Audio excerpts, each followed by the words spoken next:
Here we have question 4 saying a school issued new laptops to each of its 110 employees at the beginning of the year. The school was advised to set up a sinking fund to ensure that there would be enough money to replace them at the end of the fifth year.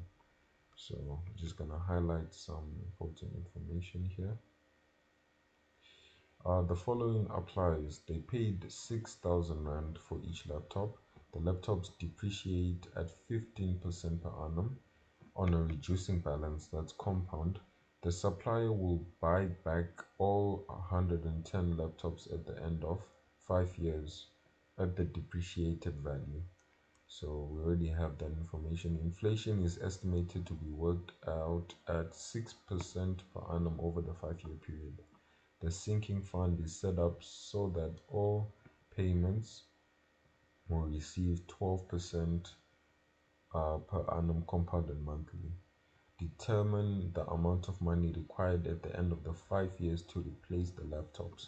So if we think about it, what happens is we buy some laptops at a certain price, right? 6,000 for each laptop. Then over the course of 5 years, this value diminishes, right? And over the course of these 5 years, we are gonna need to replace these laptops at the end of the fifth year. So let's make sure it's at the end of the fifth year. Yeah, at the end of the fifth year. So at the end of the fifth year, we need to replace this laptop. So we'll need to sell the ones that we currently have and then buy new ones. But we need to make sure that at this point we have enough money to buy the new laptops. Therefore, we need to predict how much the laptops will be worth at the end of the 5 years using the reducing balance. And then we need to set up a sinking fund, which basically means a savings account where we save up enough money to make sure that at the end of the 5 years, the new laptops will be paid for by the old laptop price, right? The old laptop price that we are going to sell them for, plus the amount in our sinking fund. So determine the amount of money required at the end of the 5 years to replace the laptops. Right now, we need to compute some values. So we need to first understand or first calculate the depreciation and then calculate the inflation, and then we can subtract those two. So the amount paid for all 110 laptops would be 6,000 multiplied by 110. So we can say that's P. P is equal to 6,000 times 110. That would be 660,000. So this is for depreciation, and we are gonna have we're gonna be using the compound formula since it's a reducing balance. Okay, that will be A is equals to P 1 minus I to the power of n.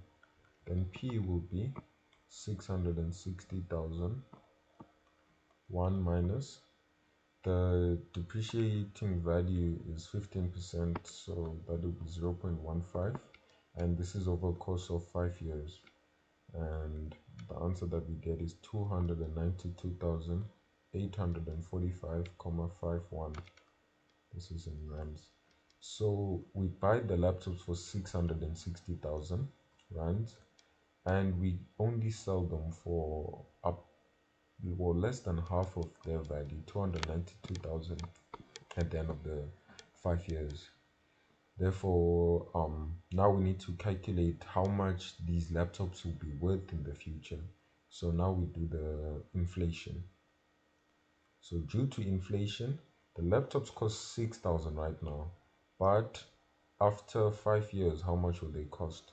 So we're just gonna compute the cost for 110 laptops, or you can compute the cost for one laptop, then multiply by 110. But this will be a shorter calculation. So 660,000, 1 plus I. I is 6%, so that will be 0.06. All to the power of 5, because we want to know the price of the laptops after 5 years, and this will be 883,228,88. Therefore, the price of that they will need to pay in order to or the price that they'll need to save up for the new laptops would be the difference between these two. So they're gonna need 883,228 rands in order to buy the new laptops.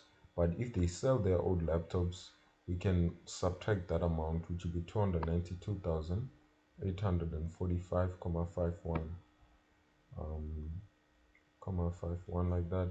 And what we get from this is buying the new laptops will be a total cost of 590,383.37. This will be in rands.